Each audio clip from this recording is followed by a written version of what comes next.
Terima kasih. Oke, halo, halo, selamat malam Bapak Ibu. Kembali lagi di iCommunity ya. Kembali di iCommunity, kita setiap hari Kamis 19.30 selalu ada iCommunity level upload di link Zoom yang sama. Nah, malam hari ini kita akan ngobrol nih bareng Buddha yang Melati. Kita akan ngobrol tentang bagaimana strategi yang jitu keren banget pakai influencer. Kita kan sering tuh kalau kadang misalnya bisnisnya lagi turun, oh, udah pakai influencer aja, tapi apa semua influencer bisa dijadiin marketing atau sesuai dengan target marketnya? Nah, ini semua akan dijelaskan oleh Budayang Melati malam hari ini. Sudah siap Budayang? Gimana nih kabarnya? Udah lama nggak ketemu ya? Iya udah lama nih nggak ketemu. Aman, aman, aman.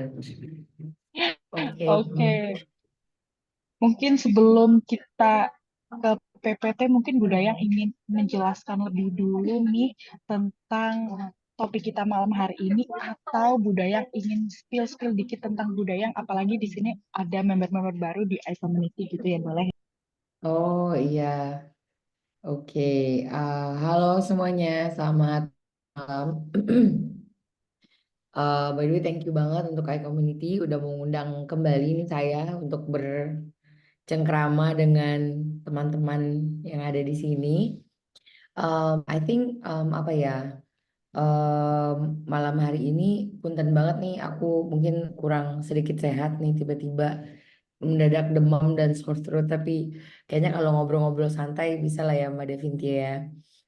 Em, Mungkin sebelumnya aku kasih tahu dulu ini mungkin ya sedikit mengenai sebelum kita jump into it, aku bakal bercerita kenapa akhirnya dari sosial media marketing aku beralih ke influencer marketing sebagai agency gitu ya teman-teman. Aku izin share screen dulu. Oke.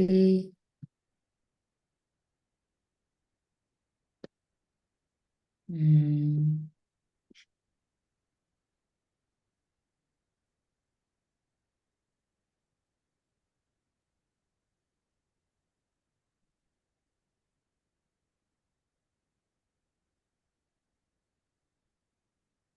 oke, ini share screen-nya gimana ya?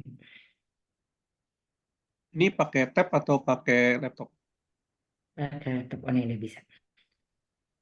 Yang share Oke, kotak tengah udah off, udah tinggal di Zoom. oke. Screen. Hmm, ini kali ya. Nah, jadi Oke. eh, sambil ngobrol-ngobrol ya sama teman-teman yang ada di sini pastinya. Jadi mungkin dulu aku nggak tahu, mungkin aku udah ngerjain Dynamic Indonesia dan juga Dynamic Bus ya teman-teman.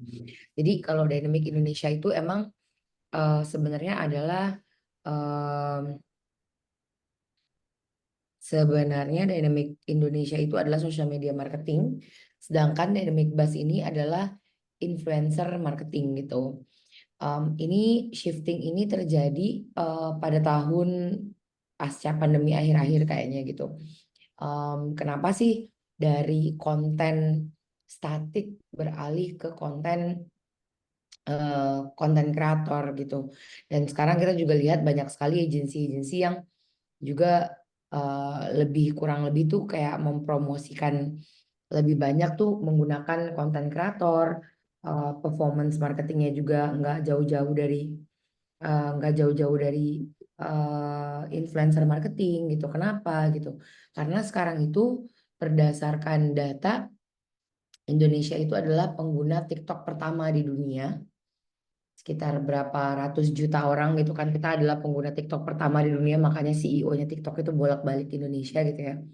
Terus yang kedua adalah eh, Indonesia itu merupakan sebuah negara yang em, growing internet usernya, usage penggunaan dan penggunanya itu paling cepat di Asia gitu dibandingkan negara-negara lain menurut Hootsuite gitu. Nah, poin saya adalah kenapa sih kalau kayak gitu, apa hubungannya dengan konten marketing gitu? Apa hubungannya user-user yang ada di sosial media itu, pengguna data internet, kenapa beralihnya ke konten marketing? Karena sekarang yang dibutuhkan oleh masyarakat konsumen pada umumnya di dunia ini bukan lagi hanya informasi, tapi adalah kredibilitas dan juga kualitas dari informasi tersebut. Jadi orang-orang nggak lagi yang kayak misalnya nih, kalau dulu kan kita cuman punya insight adalah dari koran, dari artikel blog dan lain sebagainya, orang harus baca dan segala macam. Nah, sekarang dengan berkembangnya dunia teknologi dan internet dan usernya yang semakin besar gitu kan, mungkin orang tua kita gitu kan udah tahu ngezoom kayak gimana, udah tahu cara berjualan online kayak gimana. Sekarang itu sudah sangat-sangat banjir informasi gitu. Semua orang ngasih informasi gitu sekarang. Dan semua orang bebas memilih informasi seperti apa yang ingin mereka konsumsi. Mereka tidak hanya membaca, tapi sekarang bisa mendengar, bisa melihat. Nah, jadi kalau seandainya sudah adanya banjir informasi dan orang tidak hanya menikmati informasi lagi, tapi kualitas dari informasi tersebut, perperangan di dunia digital itu teman-teman bukan lagi kita eksis di dunia digital, tapi bagaimana kita berperang mengambil atensi orang-orang yang ada di dunia digital. Layaknya sekarang. Di sini ada Mbak Helena, ada Mas Oki, ada Mbak Vivi, ada Mas Heru gitu kan. Yang mungkin belum pernah kenal sama saya gitu kan. Terus belum pernah apa namanya mengetahui tentang dynamic bass gitu. Lalu kenapa sih istilahnya mau untuk mendengarkan gitu? Karena mungkin saja ini adalah salah satu channel yang gampang untuk teman-teman sekalian. Apa namanya? Salah satu channel belajar yang paling gampang yang mungkin bisa bertanya gitu sama orang yang bersangkutan gitu. Dan mungkin aja Mas Heru nih sekarang nggak open cam, lagi nonton YouTube atau lagi inin anaknya. Mbak Vivi mungkin lagi ngerjain sesuatu, lagi di jalan. Tuh. Bapak Pipin yang baru masuk mungkin sedang lagi santai gitu kan. Sekarang orang mengkonsumsi informasi itu udah sangat banyak sekali caranya. Jadi bagaimana kita sebagai brand itu tuh bisa mengambil atensi orang-orang. Nah, makanya saya shifting ke konten kreator sekarang. Bagaimana caranya? Makasih Pak Pimpin. Bagaimana caranya kita bisa membangun relasi atau hubungan dengan calon customer kita itu dan juga membangun kepercayaan mereka dengan membuat konten berdasarkan POV dari customer. Jadi apa sih yang kira-kira itu customer butuhkan, bagaimana ketika mereka berhubungan dengan brand kita, bagaimana ketika barang kita itu dipegang oleh si calon customer gitu. Itu adalah yang menjadi objektif utama atau target utama dari influencer marketing gitu. Jadi kalau ditanya judul jelasnya bagaimana menggunakan influencer marketing yang efektif, pertama-tama kita harus tahu dulu gitu, objektif dari influencer marketing itu seperti apa. Yang pertama itu adalah membangun relasi gitu.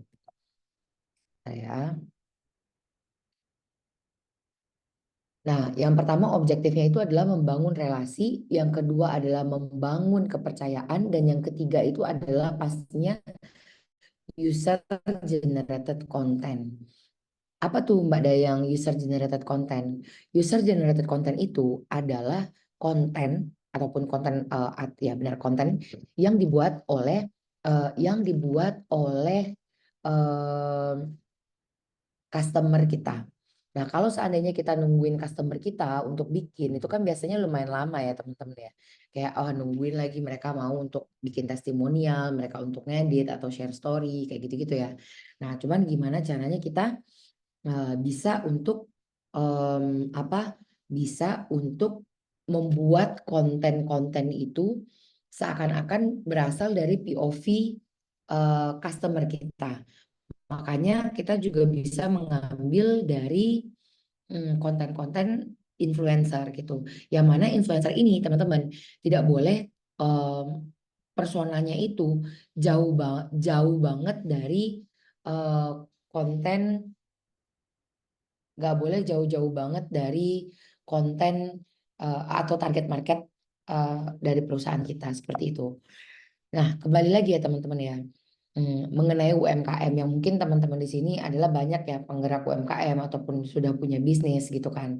Dan kalau teman-teman tahu, ketika kita mencoba untuk membuat bisnis ataupun sekarang udah nggak perlu digalakan lagi kayaknya ya jualan online gitu. Sekarang udah banyak banget orang yang jualan online, mau itu dari Instagram, mau itu dari WhatsApp gitu kan. Dan masalah baru itu muncul ketika banyak sekali orang yang bisa untuk berjualan online. Sekarang modal bukan lagi penghambat untuk orang memulai usaha, modal, tempat, produk bahkan. Kita bahkan bisa menjadi pedagang itu kapan aja gitu. Aku satu waktu aja aku bisa punya 10 toko kalau aku mau gitu. Karena dengan adanya perkembangan digital. Namun apa aja sih masalah yang timbul gitu ketika UMKM ini berkarya ya teman-teman. Aku ini lagi. Nah, masalah yang timbul itu kebanyakan itu adalah dari kompetisi gitu. Mungkin di sini ada yang jualannya sama gitu ya, teman-teman ya. Ada yang Mas Heru mungkin sama Mbak Vivi jualannya sama-sama online, baju anak mungkin. Ada yang sama-sama jualan restoran atau catering sehat yang kayak gitu-gitu ya. Akhirnya apa? Kembali lagi ke intro saya yang pertama, bahwa sekarang di dunia digital itu yang menjadi permasalahan bukan lagi untuk bisa membuka toko online, tapi bagaimana kita bisa mengambil atensi orang-orang untuk lebih memilih toko kita dari toko yang lain. Nah, untuk mengambil atensi ini, kita menemukan beberapa masalah, teman-teman, di UMKM. Pertama itu, banyak tuh yang bingung gitu loh istilahnya, ataupun susah mencari. Jadi, influencer kayak apa sih yang cocok buat toko aku gitu. Em, KOL yang seperti apa yang kira-kira kalau aku ngendorse atau berkolaborasi sama dia itu aku bisa cuan gitu ya. Terus yang ketiga, kalau seandainya aku udah ngendorse nih Mbak Dayang, biasanya pertanyaannya, emang seefektif apa sih endorsannya gitu. Kadang-kadang ada orang yang habis ngendorse terus ternyata marah-marah gitu kan. Kenapa? Karena dia udah ngendorse mahal-mahal menurutnya dan ternyata tidak ada efektifnya, tidak ada efeknya kayak gitu-gitu. Nah kalau nggak ada efeknya gitu, akhirnya disalahin banyak hal gitu ya. Kayak influencernya lah, ininya segala macam. Makanya perlu banget UMKM itu tahu bagaimana cara mengukur dan juga memanage hasil dari berkolaborasi dengan influencer tersebut. Terus juga banyak nih teman-teman yang merasa bahwa berkolaborasi dengan influencer itu tuh mahal Mbak Dayang gitu.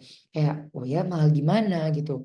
Karena bisa dibilang industri influencer sekarang teman-teman itu kayak ojek pada zaman dahulu kala. Jadi kita ke bandara itu bisa bayarnya macam-macam.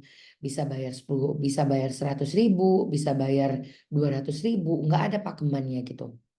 Cuman dengan adanya beberapa agensi sekarang bisa menstandarisasi hal tersebut seperti itu. Nah, kira-kira ini sih yang ada beberapa masalah yang kita temukan ya teman-teman ya. Dan akhirnya apa gitu? Kita nih butuh nih sesuatu yang bisa menjembatani hal tersebut. Yang mana teman-teman UMKM ini tidak merasa dibohongi ya istilahnya gitu. Alah aku udah nge-endorse nih. Tapi nggak ada manfaatnya gitu. Terus kita juga pengen nih teman-teman UMKM ini kan biasanya jago banget bikin produk ya teman-teman. Kalau jago bikin produk biasanya tuh nggak punya waktu ya untuk ngurusin influencer, nyari influencer. Aduh Mbak ada yang nyari supplier yang bagus aja aku udah susah gitu kan istilahnya gimana aku mau ngurusin yang lain-lain gitu kan biasanya. Nah, kalau kayak gitu, teman-teman bisa nih istilahnya um, untuk outsourcing. Biasanya kalau udah sibuk, nggak tahu gimana mau milih yang mana gitu-gitu ya. Nah, teman-teman pastinya bisa untuk melakukan outsourcing kepada agensi ataupun platform seperti Dynamic Buzz gitu. Dan pastinya sekarang itu juga dikenalkan nih teman-teman, yaitu ada yang namanya early content creator. Nah, early content creator ini apa? Early content creator ini teman-teman adalah bisa dibilang orang-orang yang baru memulai untuk rutin membuat konten. Tapi mereka ini mempunyai follower yang sama gitu. Maksudnya follower yang real istilahnya. Terhadap follower yang real, teman-teman yang real, yang mana ini tuh bisa menjadi apa ya, bisa menjadi manfaat gitu ya, bisa menghubungkan kita dengan calon potential customer kita. Dan orang-orang yang audiensnya mereka ini atau followernya mereka ini, kalau kita tepat sasaran, itu kayak benar-benar cocok dengan eh, target market kita, maka kemungkinan untuk buyingnya itu pun juga lebih besar seperti itu. Nah, jadi yang ingin saya sampaikan adalah sekarang kalau mau endorse influencer, orang-orang lebih banyak menuju ke nano dan mikro. Kenapa nano dan mikro? Karena yang dicari itu adalah follower-follower atau audiens-audiens yang real, walaupun followernya itu baru sedikit seperti itu. Lalu berikutnya, teman-teman pasti sering dengar ya istilahnya kayak sekarang itu orang-orang itu apa sih yang sekarang lagi rame banget gitu istilahnya. Cara-cara seperti apa sih yang kita pakai gitu ya istilahnya kalau kita ingin menggunakan influencer marketing itu secara efektif.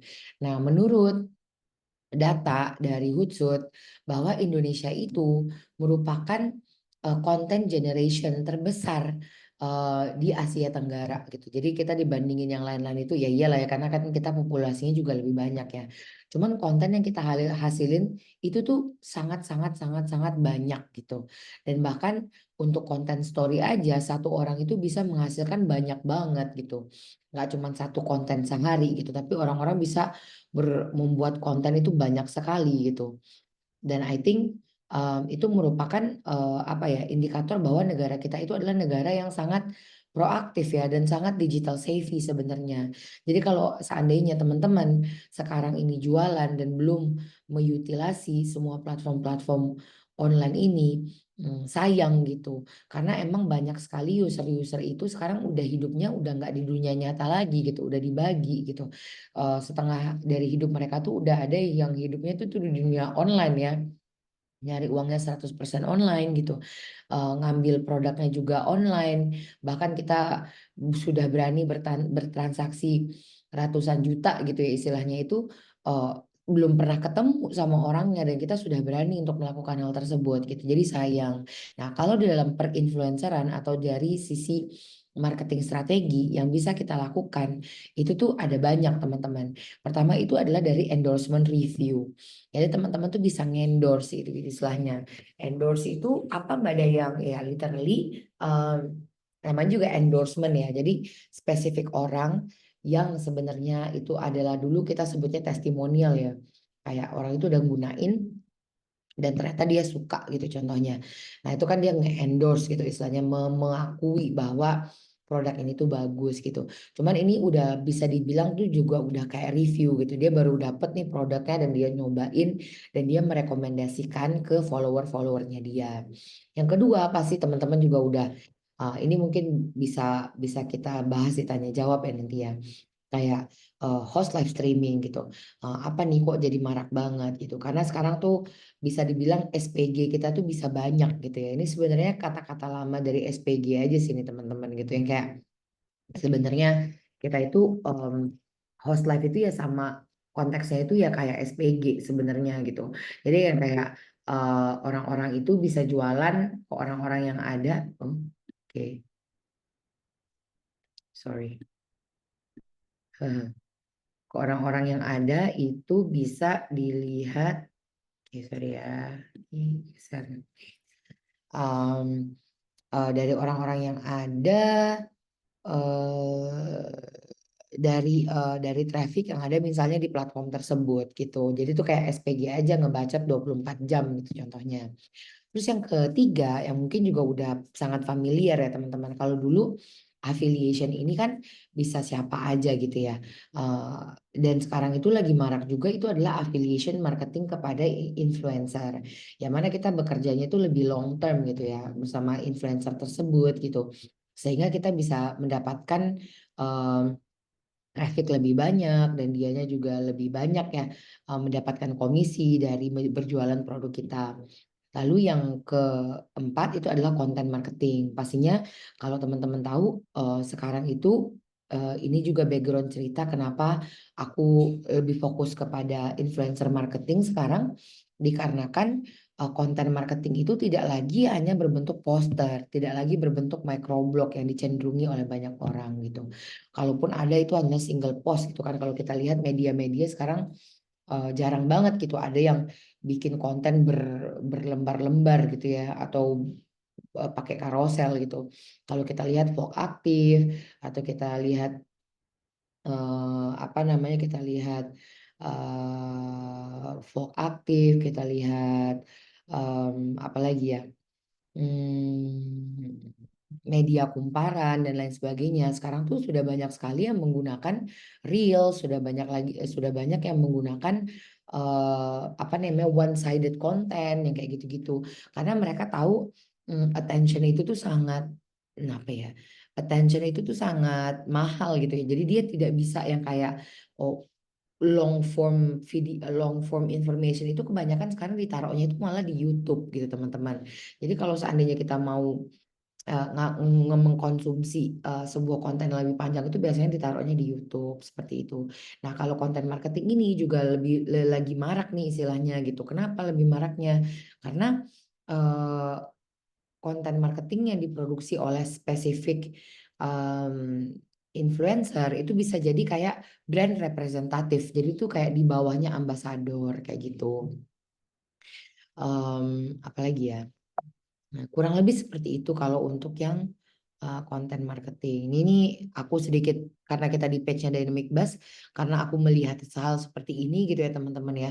Banyak sekali orang yang ingin menggunakan influencer. Akhirnya kita fokusnya itu ke nano dan mikro influencer, yang mana berharapnya itu orang bayar 1 juta dapatnya misalnya 1 orang di Dynamic, 1 juta itu bisa dapatnya banyak orang gitu loh. Caranya itu ya gampang, kita pengennya si apa namanya, si UMKM ke Dynamic Buzz konekin ke influencer dan kita menjadi middleman-nya lah gitu jatuhnya. Kurang lebih seperti itu sih Mbak Devinta gitu ya. Mungkin aku lebih serunya kayaknya tanya-tanyanya kali ya, kayak ngobrol-ngobrolnya gitu kayaknya lebih seru gitu. Silakan Mbak, kembali ke Mbaknya. Oke, terima kasih banyak, Budaya. Kalau misalnya ngomongin influencer, emang kadang kan apa ya? Kadang tuh jujur waktu awal-awal dulu ya, ketika apa ya influencer ini belum banyak, terus habis itu belum sebanyak itu, terus habis itu kadang kan kita ingin tanya ya soal kayak red card influencer gitu ya. Terus kadang Hmm. kan ada yang ngasih harga fantastis gitu kan. Nah, sebenarnya apakah dengan harga serupa pasti efeknya juga pasti akan serupa? Bener nggak sih Budaya? Atau sebenarnya itu juga em, tergantung barangnya kita apa, kecocokannya juga. Apa gimana sih Budaya? Ini kayak pertanyaan pribadi saya ya, tapi boleh ya sebelum Bapak Ibu bertanya ya. Iya, em, jujur Mbak, kalau masalah red card ya Mbak, bagusnya nih dari teman-teman, itu harus ada dulu target yang diset oleh UMKM tersebut. Contohnya nih, layaknya kita ngiklan gitu ya Mbak ya, kayak kayak kayak ngiklan gitu istilahnya. Kayak ngiklan kan kita nggak bisa ngejanjiin sales gitu ya Mbak ya. Kayak, oh iya kalau ngiklan, kalau pakai influencer nanti bisa sold out semuanya gitu kan istilahnya. Ada nggak yang kayak gitu? Ada. Dan itu juga bayarannya juga fantastis biasanya. Karena dia udah punya track record bahwa kalau menggunakan dia itu bisa sold out seberapa banyak gitu istilahnya. Nah kalau kita dengar kayak Fadil Jaidi gitu-gitu ya Mbak ya. Kayak siapa lagi ya, kayak endorse ke beberapa influencer yang Tasya Farasya gitu. ya Syafa Rasha, Ria Ricis gitu kan, Atta Halilintar gitu kan, ada yang kayak gitu ya teman-teman, kayak Aurel gitu kan endorse jilbab sampai segitunya gitu. Kenapa orang banyak beli gitu kan? Kalau kata aku balik lagi ke objektifnya gitu. Kalau objektifnya itu memanglah sales gitu kan istilahnya, berarti ya cari influencer yang emang udah punya track recordnya sales gitu. Dan itu biasanya tuh emang agak mahal Mbak. Nah caranya biar nggak terlalu mahal itu kita berafiliasi namanya. Yang pakai tadi affiliation program. Jadi misalnya mereka itu dapat berapa berapa persen dari penjualan kita gitu. Nah itu juga mungkin akan sangat membantu buat kita yang UMKM. Tapi kalau untuk memulai, saran aku untuk UMKM sekarang yang baru mau memperkenalkan produknya atau produknya baru gitu ya. Kalau kata aku butuh fundamental branding yang kuat juga. Nah, gimana tuh? Endorse aja dulu ke nano influencer, ke micro influencer yang bayarannya juga nggak terlalu fantastis gitu ya, Mbak ya. Tapi Mbak dan ibu-ibu di sini dan mas-mas di sini bisa dapat yang namanya apa ya? hmm, bisa dapat harga yang lumayan terjangkau dan juga bisa dapetin aset Mbak. Jadi bisa dapat konten gitu. Jadi kan dari makro dan nano itu kan bisa dapat kayak testimonialnya lah jatuhnya gitu. Jadi dan menurut aku itu sih bagus sih Mbak, eh, untuk mau pemula gitu loh, dan jangan juga mengharapkan hasil di situ lah Mbak Dayang. Kalau nggak ngarepin kayak gitu, apa dong yang kita ukur gitu kan? Apa yang misalnya aku invest 1 juta, terus apa nih ROI aku? Pasti kita mikir gitu ya sebagai pebisnis kan. Udah nginvest 1 juta nih terus nggak dapat apa-apa kan nggak mungkin gitu. Nah pasti yang kita ukur itu adalah dari sisi awareness Mbak. Jadi berapa orang nih dari audiens dia yang lihat gitu kan. Terus yang kedua berapa orang nih misalnya mungkin yang follow kita atau tap link, em, yang komen, yang kayak gitu-gitu sih. Karena kalau di sesi aku sebelumnya kan aku menceritakan tentang funnel marketing ya teman-teman ya. Yang mana kita tuh nggak bisa gitu ujuk-ujuk baru jualan terus kita mau langsung orang beli gitu. Kayak aku aja gitu nodong Mbak Devinta gitu contohnya nih. Aku kan baru kenal nih contohnya sama Mbak Vivi gitu. Mbak Vivi baru kenal sama aku terus aku todong, Mbak beli sekarang ya gitu kan. Orang jadi takut ya Mbak ya. Kamu siapa gitu kan. Kan harus kenalan dulu, harus ada product knowledge dulu gitu-gitu. Tetap sama kalau kata aku gitu. Jadi teman-teman harus ingat bahwa influencer marketing, konten marketing itu hanyalah beberapa part gitu loh dari kegiatan marketing kita. Yang mana balik lagi kepada kualitas produk, balik lagi kepada bagaimana kita menservis, itu tuh bagian dari sales juga gitu. Jadi nggak bisa disalahin, oh aku pakai influencer marketing nggak works, udah gitu kan. Mungkin aja yang salah produknya, mungkin aja yang salah customer service-nya, banyak yang harus dieksplorasi. Tapi good question, thank you banget ya Mbak. Oke, jadi emang kadang kalau misalnya kita ngomongin soal influencer jangan selalu dilihat harganya Bapak Ibu, tapi bagaimana juga orang lain tahu produk kita juga kayak gitu ya Bapak Ibu. Jadi banyak hal yang harus banyak hal yang bisa didapatkan dari influencer, nggak cuman pembeli ya. Keren banget. Oke, ini sampai Pak Pinpin mau tanya WA-nya Budaya ini. Kayaknya terpesona nih dengan cara budaya yang memberikan penjelasan nih dan ingin berkolaborasi soon mungkin ya Pak Pinpin ya. Ditunggu loh. Amin, amin. Semoga bisa membantu ya Pak Pimpin ya. Kalau ada yang bertanya juga boleh, sekarang juga boleh Pak. Boleh. Nah, mungkin ini Pak Arjo udah bertanya lebih dulu nih. Nanti Bapak Ibu yang lain boleh raise hand atau ketik di kolom komentar juga boleh. Nah, gimana caranya agar bisnis lancar, terutama di saat ketidakpastian kondisi ekonomi global saat ini? Pokoknya kalau ada huru hara pengennya lancar aja terus. Gimana nih? Well, kalau makasih banyak loh Pak ini untuk apa namanya untuk pertanyaan yang sangat berat ini ya Pak.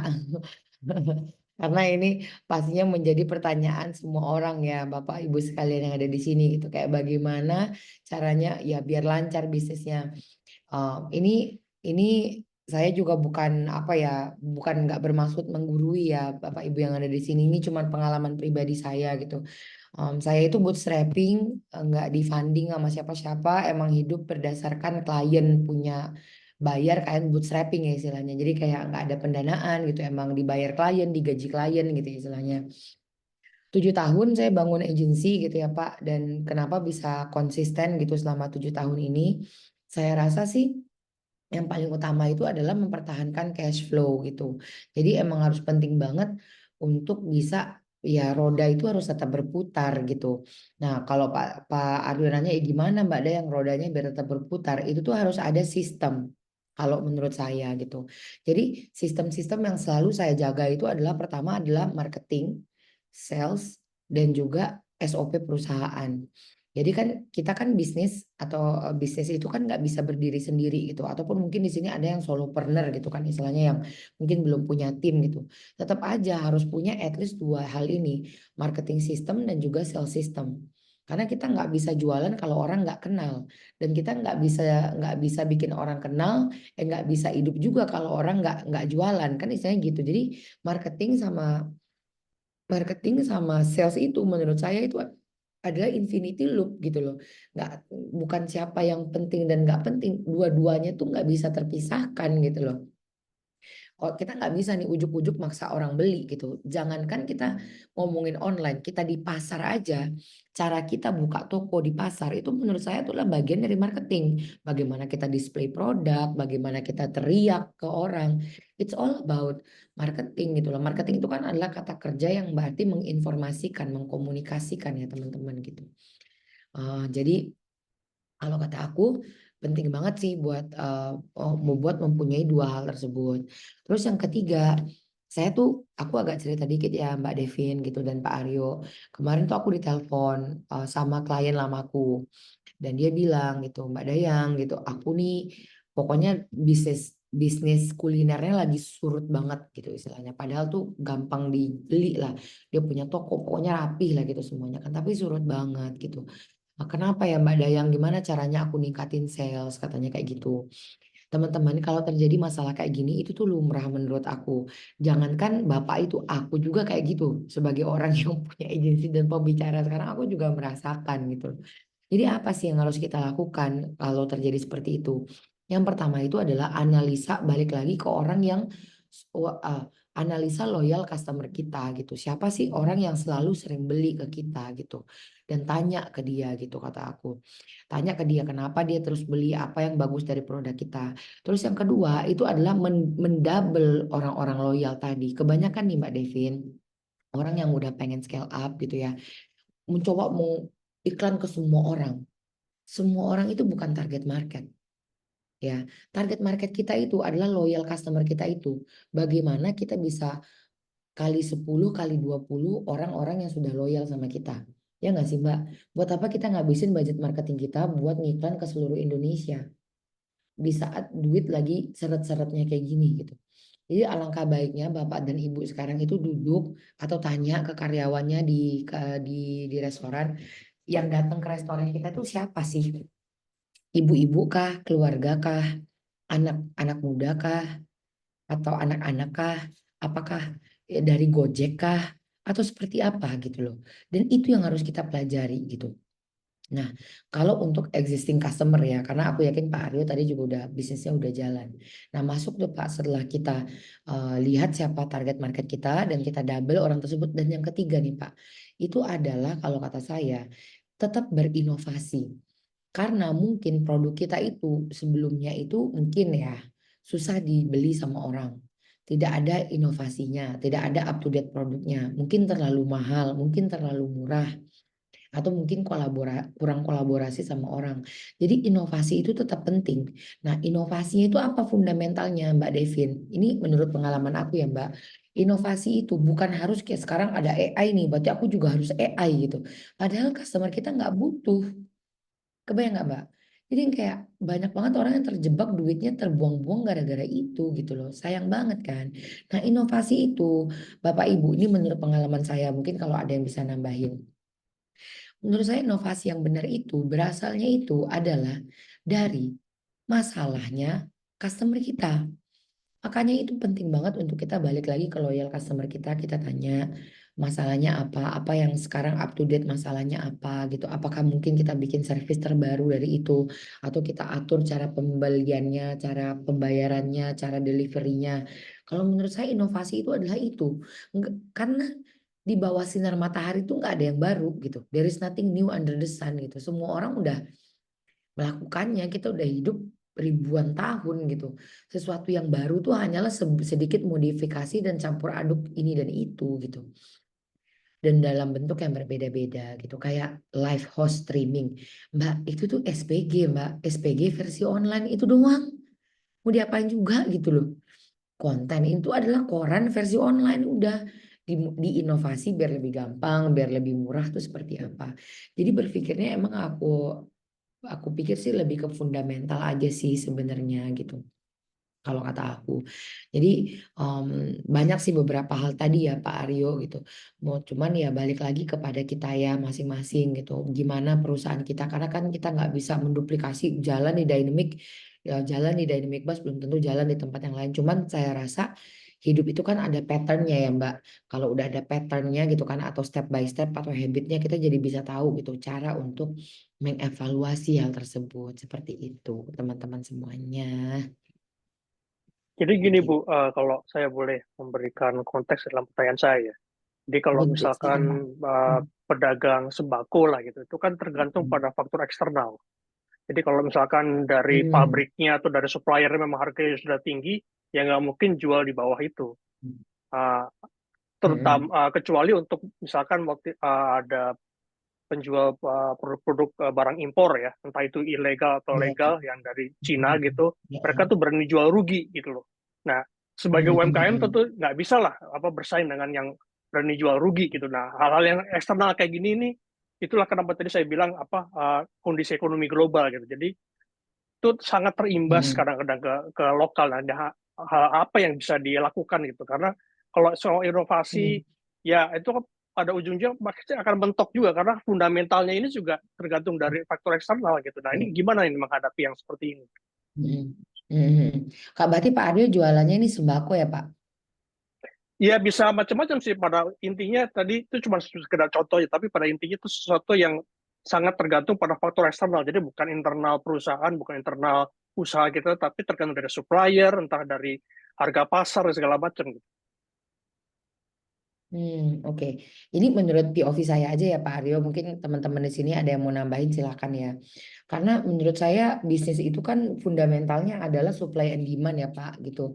Kalau seandainya ada pergerakan di makroekonomi ataupun mikroekonomi gitu kan, istilahnya ekonomi global ataupun lokal, berarti dari antara supply dan demandnya ini yang harus kita apa namanya, harus kita analisa lagi gitu istilahnya. Kalau seandainya supply-nya itu ternyata banyak dan demand-nya mengecil gitu kan istilahnya, berarti kan kita harus perbanyak demand-nya lagi gitu Pak. Gimana cara memperbanyak demand gitu kan? Ya analisa lagi, misalnya nih dia toko offline gitu ya Pak ya.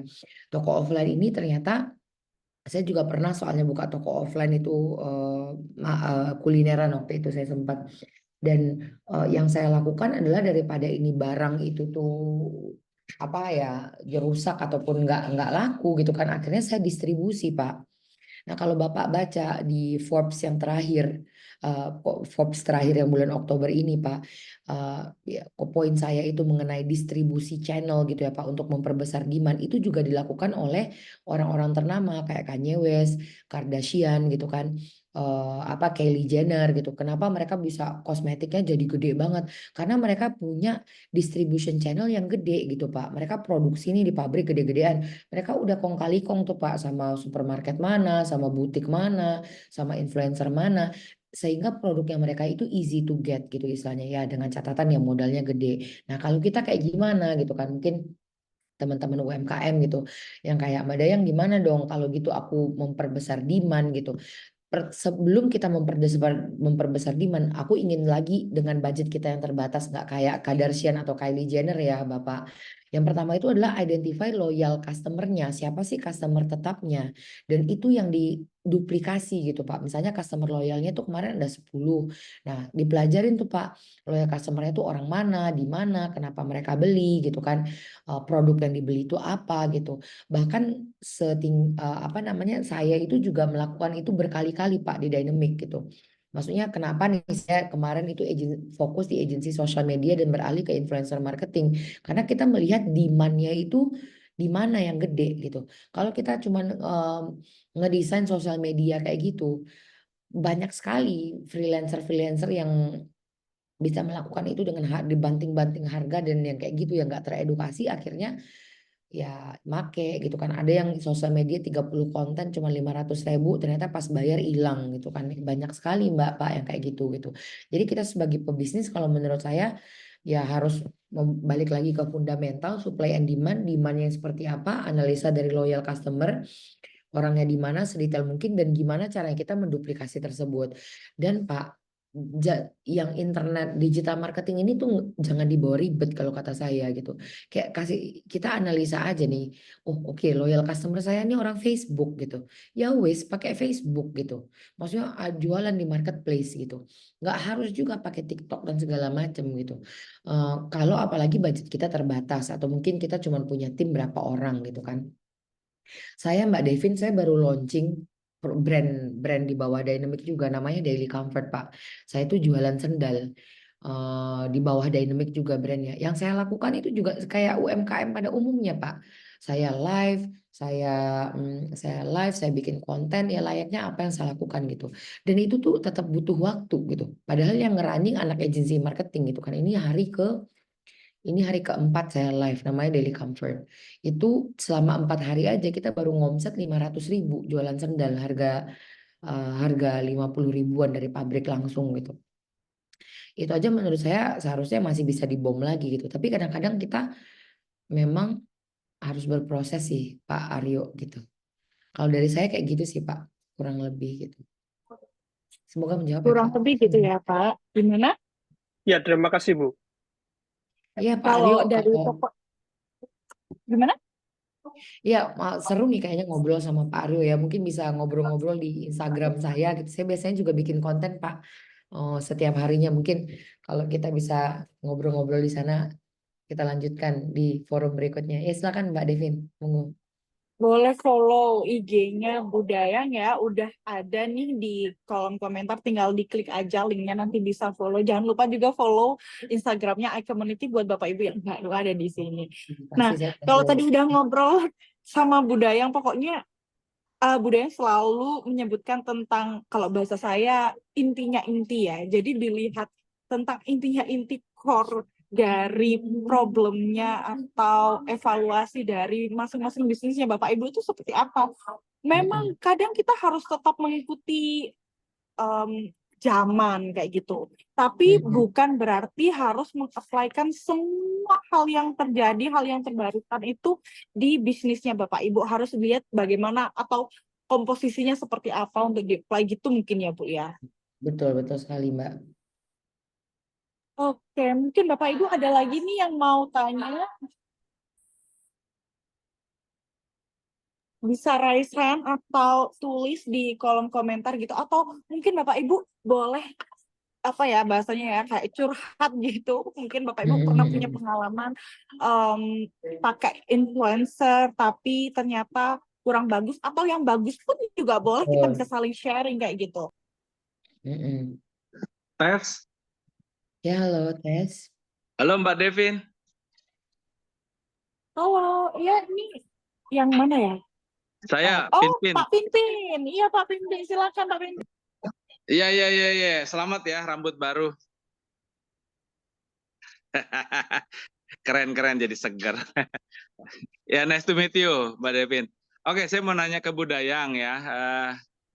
Ya, bermarketing ria buat UMKM aja itu udah puyeng banget Budayang. Nah, tapi malam ini Budayang membawa kita suatu harapan ya, bahwa bermarketing ria melalui sosial media ya. Bahkan secara khusus terhadap kaitannya ke influencer marketing. Nah, sebagai pelaku UMKM, jika saya memang memutuskan akan bermarketing ria melalui sosial media, saya pengenlah menjadi UMKM yang bermarketing gitu melalui sosial media.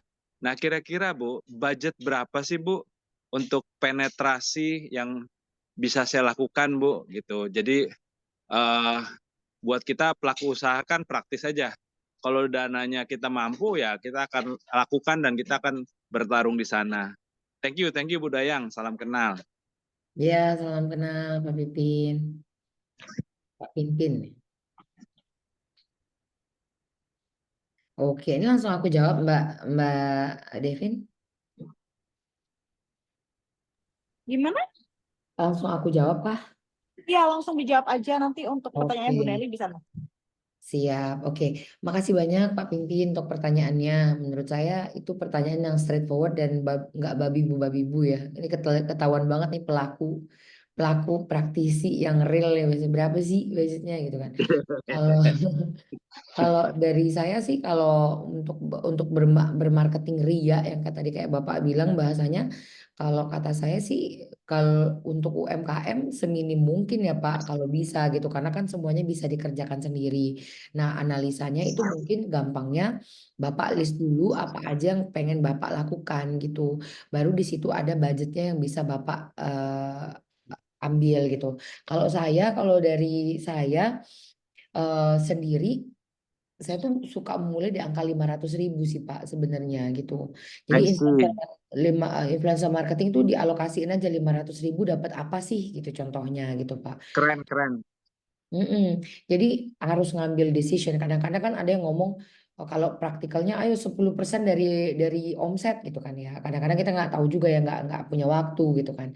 Jadi ambil satu angka yang Bapak dan Ibu itu comfortable with gitu kan, istilahnya, oh saya comfortable nih yang ke 500, saya comfortable nih di angka 1 juta. Berapapun itu Pak, make sure kita itu tahu return on investmentnya tuh apa gitu, I tahu see. tuh dapat apa gitu. Karena kan kita kadang-kadang bisa nge-hire intern, bisa nge-hire freelancer, bisa nge-hire agency yang kayak gitu-gitu kan Pak.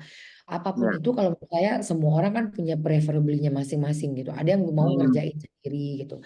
Tapi make sure apapun dananya itu menurut saya sih yang bisa dihitung sih. Saya dapat apa dari bayar ini gitu. Gitu sih Pak kalau dari saya. Iya, iya. Izin menfeedback ya, Iya, iya. Devinta ya. Eh, Boleh, monggo. siap, siap. Ya, Bu Dayang ini keren sih menurut saya.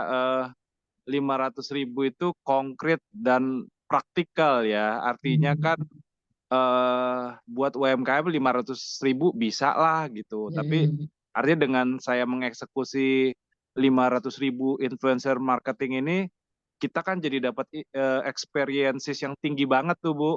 Yang Betul, nanti betul Pak. nanti kalau itu validatif, kita Mhm. bisa scalability kan experience Betul, ini ke betul. dalam real digital marketing lah gitu. Betul, betul Pak. Betul sekali. Thank you, insightful Bu Dayang. Tadi juga saya udah kontak nomor WA yang Ibu Iya, kasih tadi. iya. Saya Let's juga see udah lah. screenshot Pak. Nanti saya juga hubungin ya Pak, Tintin. Siap, siap. Salam kenal Ibu. Makasih. Salam kenal Pak. Oke, jadi budget budget marketing atau budget ini bukan nggak harus yang 10 juta, 100 juta, tapi kalau memang UMKM kan memang skalanya nggak bisa juga dibilang kayak 10% dari omset atau 5%. Kadang kan Iya, karena masih UMKM jadi masih muter-muter nggak karu-karuan betul. gitu ya. Betul, Betul. betul. Suka banget nih jawabannya. Jadi kayak dimulai dari 500.000 yang masih kayak budgetable, ini masih bisa Ya. sekali keluar makan keluarga bersama. Iya. Kayak gitu. Mbak Devin jadi curhat deh. Oke, jadi ini Bu Nelly nih, kalau tadi Mbak Pinpin tanya soal budget nih, tapi kalau Bu Nelly ingin lebih spesifik, gimana ya cara pemilihan influencer yang benar kayak gitu. Mungkin Bu Oke. Nelly mau jelasin nggak bisnisnya apa gitu, jadi biar bisa apa ya, lebih tepat sasaran gitu Bu Nelly. Betul, betul, Bisa betul. unmute Bu Nelly?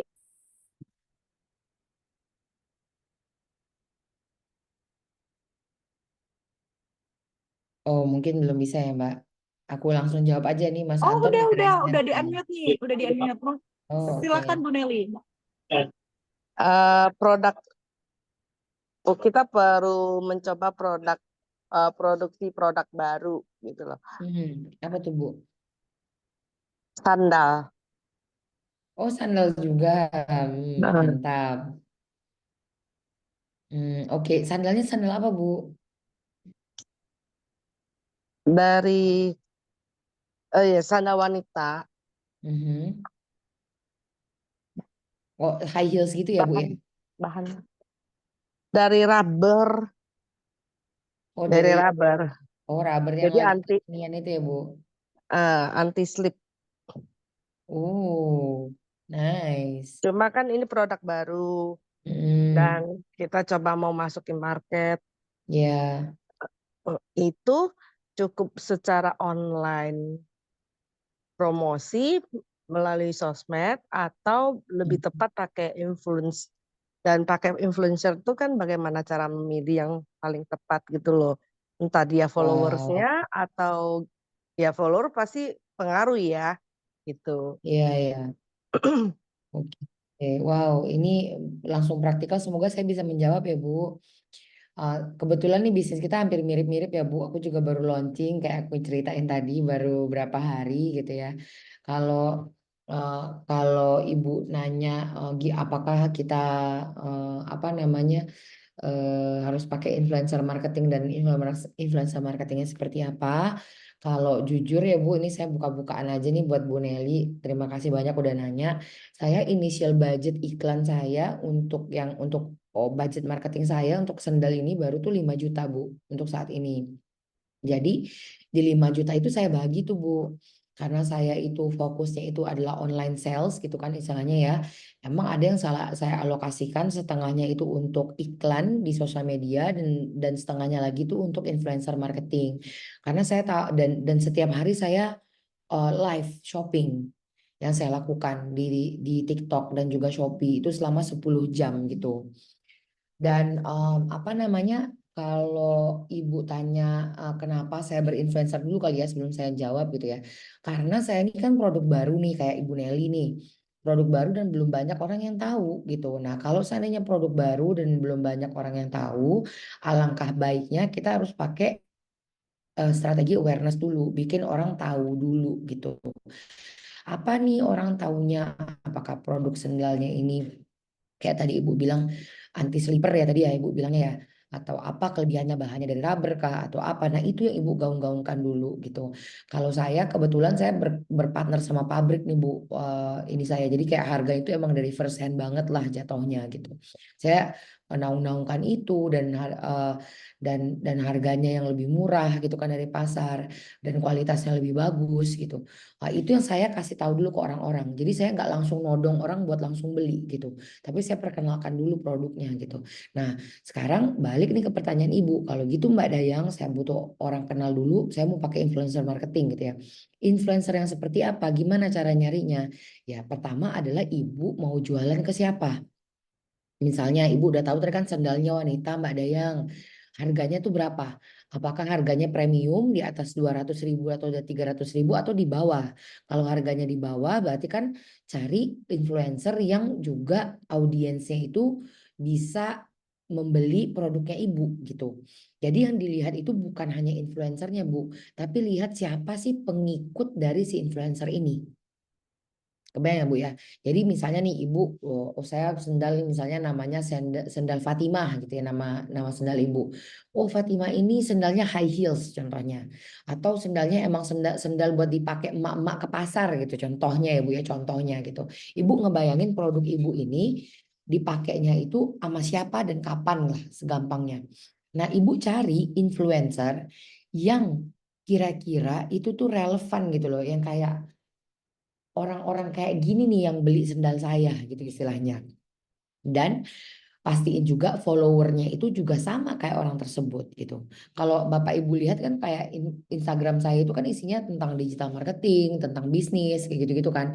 Ya yang follow tuh biasanya juga orang-orang yang seperti itu. Nah sama tuh Bu, kalau seandainya Ibu pengen ke influencer marketing misalnya wanita gitu kan istilahnya ya, high heel misalnya, ini sendal ke pesta ya, cari influencer yang juga merepresentasikan em, yang bisa mempromosikan sendal Ibu yang seperti itu gitu. Singkatnya seperti itu. Yang kedua nih tips dari saya Bu, Ibu cek followernya.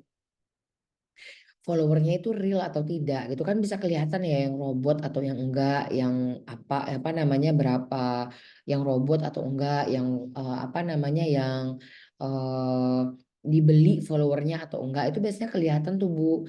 Nah kelihatan dari berapa likes-nya, berapa komennya.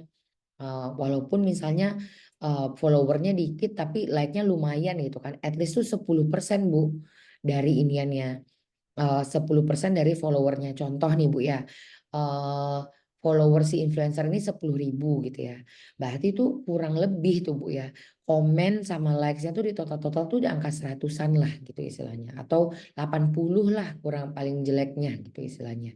Bapak Ibu bayangin aja ya, kalau seandainya dia ngepost tentang produk Ibu yang nge-like 80 orang. 80 orang itu Bu, potensial customer Ibu. Dari 80 orang, let's say kita ngambil 1% aja dari 80, kan udah 8 orang ya yang beli. Nah, kayak gitu sih hitungan kasarnya gitu untuk influencernya. Jadi Ibu jangan bingung-bingung, bayangin aja ini influencer cocok nggak ya pakai produk saya gitu. Kan nggak mungkin ya, misalnya kalau saya kan suka dengerin misalnya Hanan Ataki atau A.A. Gim gitu kan, saya kasih endorse lipstick kan nggak mungkin, nggak cocok gitu istilahnya. Ya kalau A.A. Gim mah di endorse-nya sajadah, kurma gitu kan. Mau bulan puasa kan soalnya dikasih kurma, dikasih sajadah, tasbih gitu-gitu umroh. Nah kan banyak kan sekarang ustadz-ustadz yang jadi influencer juga, influencer umroh ya. Nah gitu sih kurang lebih. Semoga menjawab ya Bu Nelly. Oke, thank you ya. Iya, kalau seandainya pengen ngobrol-ngobrol lewat DM aja Bu abis ini kan. Mau nanti aku follow. Oke, Menjawab thank banget you. ya. Iya, Menjawab banget detail ya ya. Bella itu. Jadi emang lebih enak kalau kita tuh saling diskusi tektokan gitu. Jadi lebih Betul. tepat saran-sarannya. Emang Oke, moderatornya Pak mantap Anton. sih. Pak Anton udah Moderatornya angkat-angkat mantap. tangan ini Iya, dari iya, tadi. siap-siap Pak Gantian Pak Anton ya. Anton. Tapi mungkin pertanyaan Pak Anton jadi pertanyaan terakhir ya. Karena sudah 23.2 ya. Budaya juga karena Wow, kan nggak lagi berasa ya. kurang sehat ya. Jadi Makasih banyak Mbak. saya Iya. nggak enak dalam hati saya. Monggo Pak Anton silakan. Iya, terima kasih. Selamat malam, salam kenal Budayang. Perkenalkan saya Anton Tondo. Saya punya bisnis, tapi dalam hal ini malam ini saya gunakan kapasitas saya sebagai dosen yang ingin bertanya dari sisi praktisi begitu ya. Ya Pak. Nah, kebetulan saya akan ngajar entrepreneurship dan ingin bertanya lebih jauh tentang bisnis model yang tadi disebutkan. Kalau nggak salah ada di slide yang terakhir itu ya. Betul Pak. Itu apa itu ada bisnis model yang berbeda dengan tadi yang disebutkan ketika Pak Pinpin bertanya tentang berapa budget untuk itu yang dijawab tadi 500.000. Nah, jadi apakah ini dua bisnis yang berbeda? Satu, kita membayar minimum 500.000 dan dua adalah membayar berdasarkan komisi, gitu. Oh enggak Pak. Oh sorry, aku langsung jawab aja ya Pak Ya, Anton silakan. ya. Mungkin sambil diskusi gitu ya Pak kita. Itu tuh kalau Bapak itu bisa 500.000 itu ya wes 500.000 gitu. Bapak terima beres dari deal-dealan berapa influencer yang dipakai gitu. Jadi nggak ada tambahan biaya hihi lagi gitu. Mm-mm. Seperti Kalau itu. yang tadi, yang komisi tadi itu, Oh, yang komisi itu biasanya tuh dari afiliasi, Pak.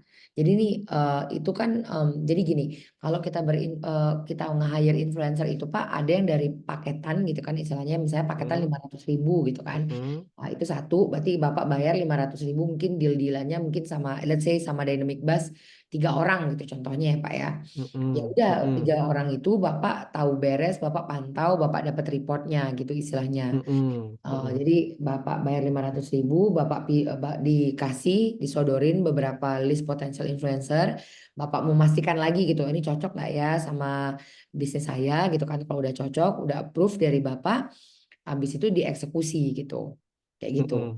Simpel itu, jadi nggak usah bayar influencer lagi, nggak usah ini lagi, itu kalau yang package base.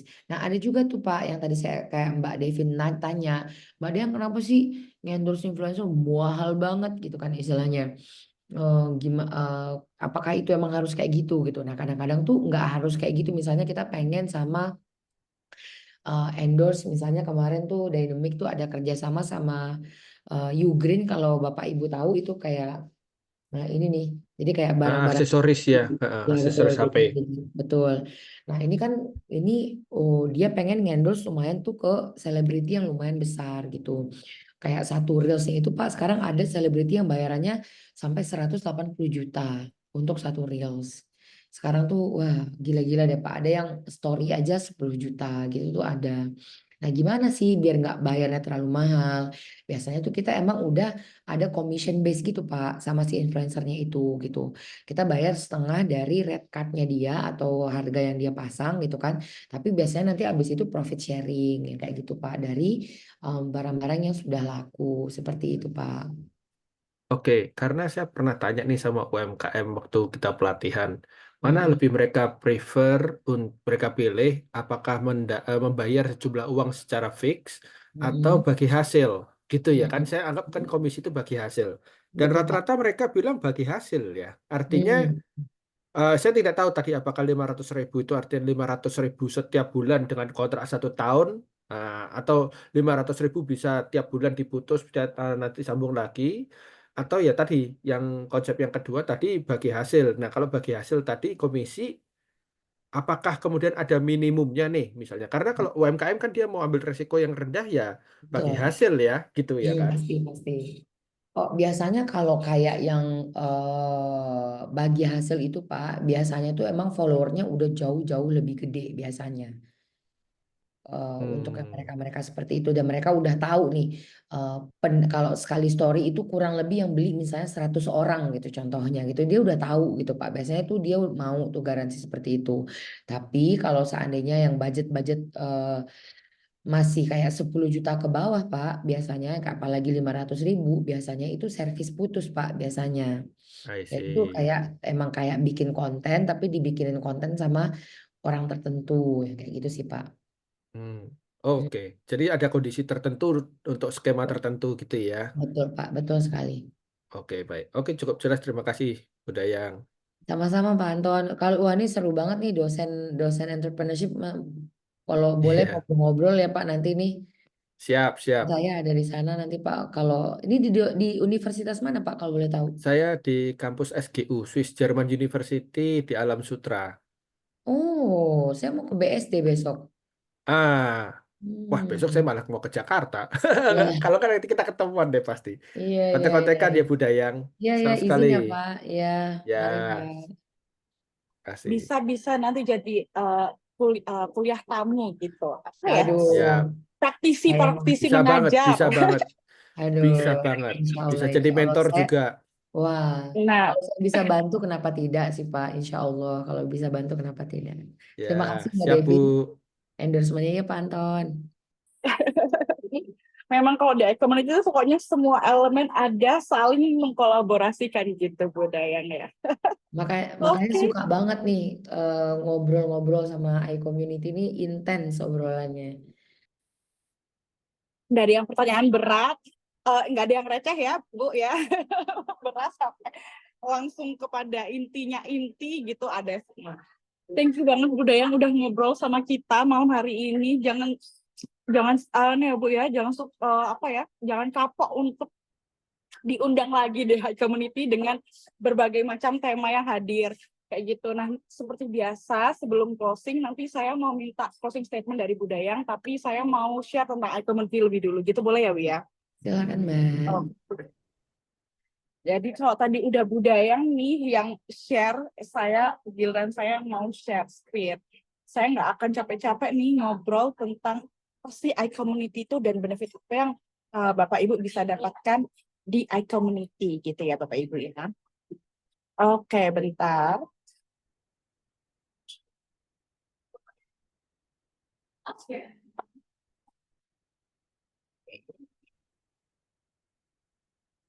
Nah, oke.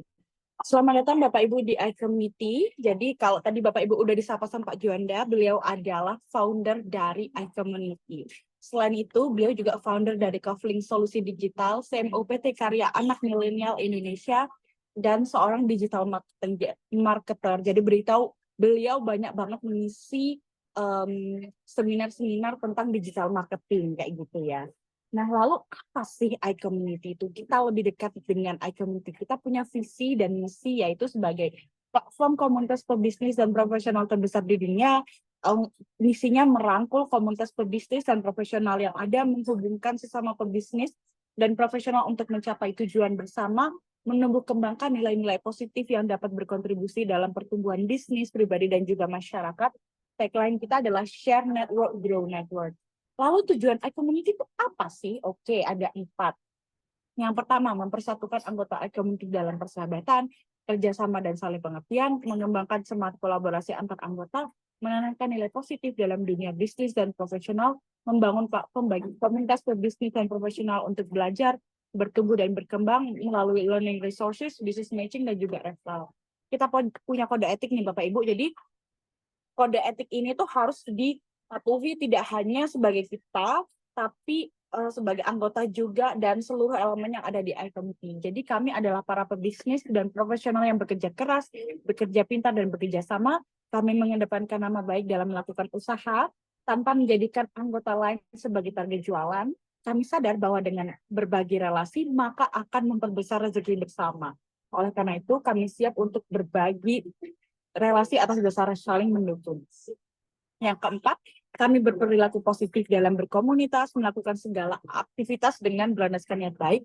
Dan yang terakhir, apabila kami melanggar kode etik ini, kami bersedia untuk ditegur, diperingatkan, bahkan diberikan sanksi. Nah, nih, kita sekarang lebih minimal, kalau tadi udah luar iCommunity, jadi kenapa sih Bapak Ibu harus follow atau join iCommunity?